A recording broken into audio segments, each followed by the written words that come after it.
No one thought Sam Walton would live an extraordinary life. He worked in a JCPenney's and waited tables for most of his teens and early 20s. When he got married, he saved up some money and borrowed some money from his father-in-law to buy a branch of the Ben Franklin stores, owned by the Butler brothers. It seemed like a typical white picket fence American dream. Except for one thing. Sam Walton loved information. Specifically, he loved information on how other stores were making more money than he was. In his first year of owning his store, he visited every single other grocery and retail shop in Bentonville, Arkansas. He observed every single thing they did, how they displayed their goods, what discounts they offered, the prices he would have to beat, and even how the shop was set up. He would stay in the store so long, the shop owners would get genuinely creeped out. He didn't care though. The information he collected on how other shops ran helped him come up with a strategy to completely destroy his competitors. He saw that every single competitor thought small short term, make a lot of profit off of a single product so they wouldn't have to make too many sales. So he decided to think long term and focus on tiny margins and a lot of sales. That way he would be able to make his prices so much lower than any of his competitors that they could never even dream of matching them, thus wiping them out. If other competitors sold toothpaste for $2 and made a $1 profit, he would sell toothpaste for $1.50. Sure, he would be making less money in the short run, but in the long run, he would steal all of his competitors' customers away from them. Thus, all their profits would flow to him anyways. His only real problem was that the franchise store he had bought wouldn't let him go to such extremes. For his first few years, only a few products were allowed to be discounted, and that didn't sit well with Sam Walton. So he saved up again, and in 1962, he opened up the very first Walmart Discount City store in Rogers, Arkansas. Now he had the power to do as much discounting as he liked, and thus the start of a new American dynasty was born.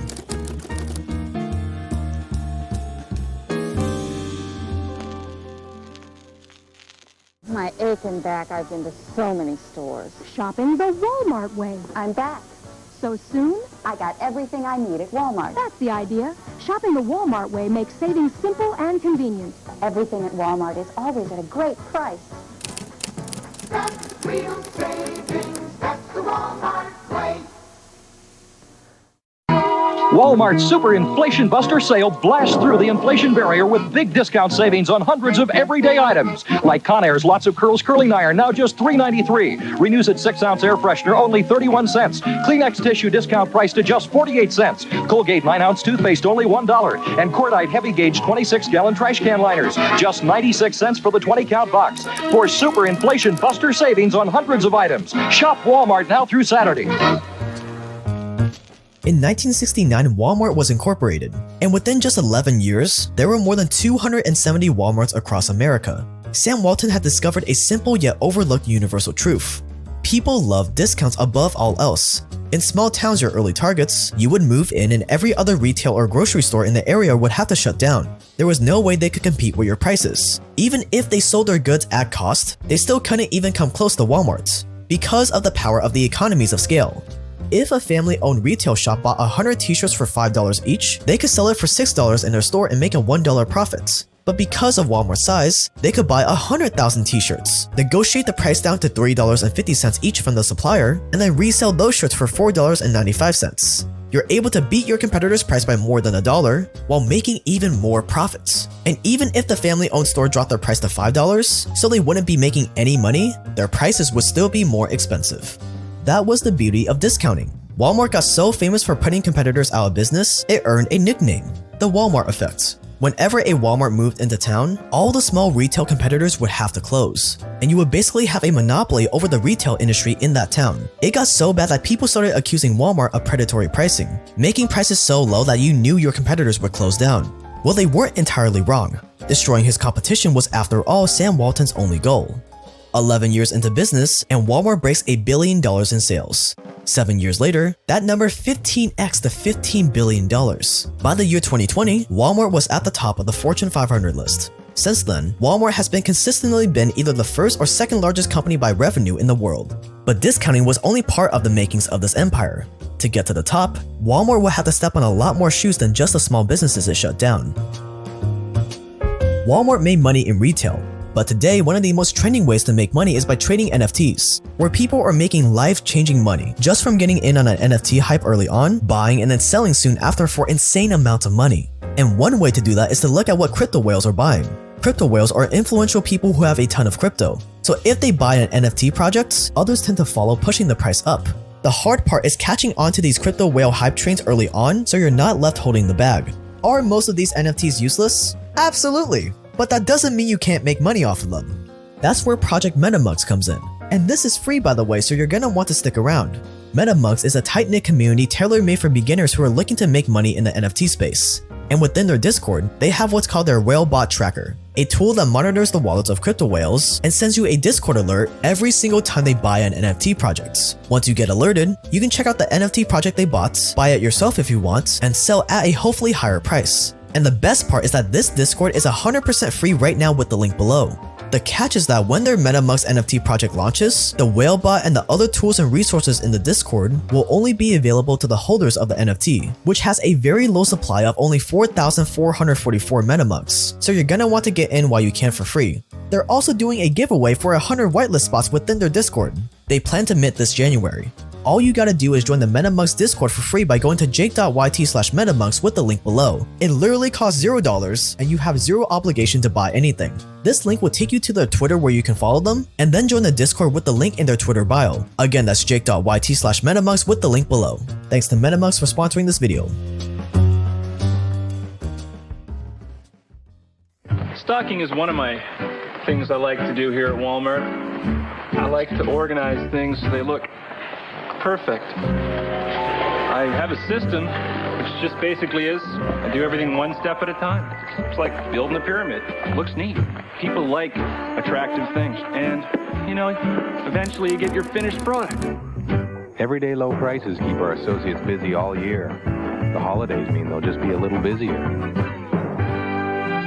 In the 70s, workers at Walmart were thinking about unionizing, or joining forces as workers to use their strength in numbers to get their employer to negotiate better working conditions for them.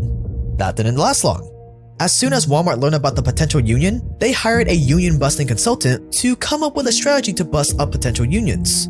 Here's how it worked. Whenever a Walmart store or a distribution center would try to unionize, Walmart would simply use intimidation tactics to scare workers into not voting for unionization. If they voted to unionize, they would be fired. If intimidation tactics weren't an option or didn't work, and workers still voted to unionize, Walmart would simply announce that they would be shutting down the place, under the excuse that it just wasn't profitable anymore, which honestly could have been true. If the law prevented them from shutting the place down, they would just flat out refuse to negotiate with the unions. There's even an informative book called The Manager's Toolbox for Remaining Union-Free. Hidden cameras have been installed in parking lots, break rooms, and offices, all to monitor for any potential union talk. If anyone breathes the word union, they are out. This allows for some neat tricks you can play on your workers. Fall is almost here, and at your Red Deer Walmart, we welcome autumn with special savings throughout the store. You'll find low prices in every department, from sporting goods to car care products. To clothing, And electronics. you'll save big this fall on quality items for the entire family. We'll help you find everything you're looking for. Walmart has over 2.3 million employees. Having that many employees means there's a lot of room for losing money. If an employee costs you just an extra $1 a day, that's $2.3 million going down the drain every single day, or nearly $1 billion wasted every year. That's why Walmart's minimum wage is $12 an hour, whereas Amazon has a minimum wage of $15. But that's probably just one of Amazon's tactics for driving out competitors that we've covered before. So as Walmart, you gotta be extremely diligent when it comes to cutting costs. And one of those areas of focus is overtime pay. Understaff your stores on purpose. That way, it forces other employees to work overtime to pick up the slack for departments that didn't have enough people. I knew that we were short-staffed. At that time, I didn't know it was a purposeful thing, that's their intention. They had stacks like this of applications in the back. They just didn't hire them. Right. And then we're told, we don't know what to do. We don't have the people. We don't have this. We don't have that. And I really did at first. I felt bad for them. It was like, oh, okay, I'll give you an extra hour here. I'll come in early tomorrow. Okay, I won't take my day off. And when they work overtime, you would just make sure the extra hours were moved onto next week so they didn't count as extra. No, seriously, some Walmart managers have actually been taught how to log into computers with a fake user ID to move extra work hours to the next week so they wouldn't count as overtime. He explained to us how to go in the system under a false user ID to get into the computer and move that time to the next week. I've seen managers go in when someone worked 41, 42 hours and change it to 40 hours. Keep medical coverage minimum to the point where most employees have to join state-funded programs. That means less money coming out of your pocket and more money coming out of the state taxpayers' pockets. And it's not just medical aid. Food stamps, daycare, and education for associates all come out of taxpayers' pockets. But they're a billion-dollar corporation, so I don't see why they cannot offer a better medical package for their associates so that we can afford to get our families on insurance. So your dignity is not there, your pride is not there. You go to work knowing that you're not making enough money to really make ends meet, but yet you gotta go with a smile on your face and fake it. Yeah, that's pretty bad. All these less than ideal conditions help you save money, but it also comes with one added benefit: quick employee turnaround.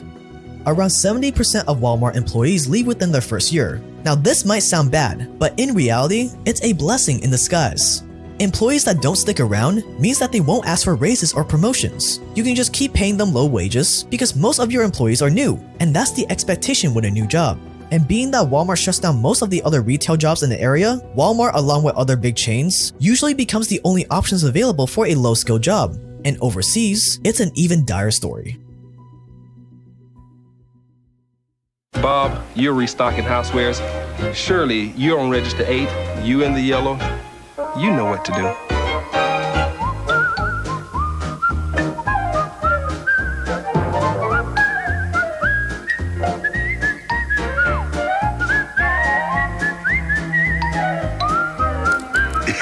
We're rolling back prices all over the store to save you even more.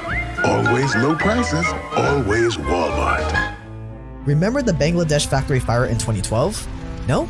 Well, a clothing factory caught fire and 112 workers died. Survivors said there were no fire extinguishers and the doors were locked when they tried to escape. As it turns out, this was one of the very factories Walmart used to manufacture their low-cost clothing.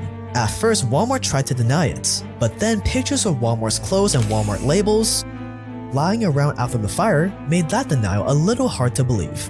In most cases, these workers earn less than 15 cents per hour making products for Walmart. And this is just a tiny sliver of all the labor controversies Walmart has gotten itself into. Child labor, exploiting undocumented workers, everything is fair game. The worker is given a fake pay slip, and they never let you have the chance to speak out the truth, but threaten you to deliver false information. We really work day and night in order to get the wage of less than $3 a day. My mom wants me back home because she feels it's too toilsome.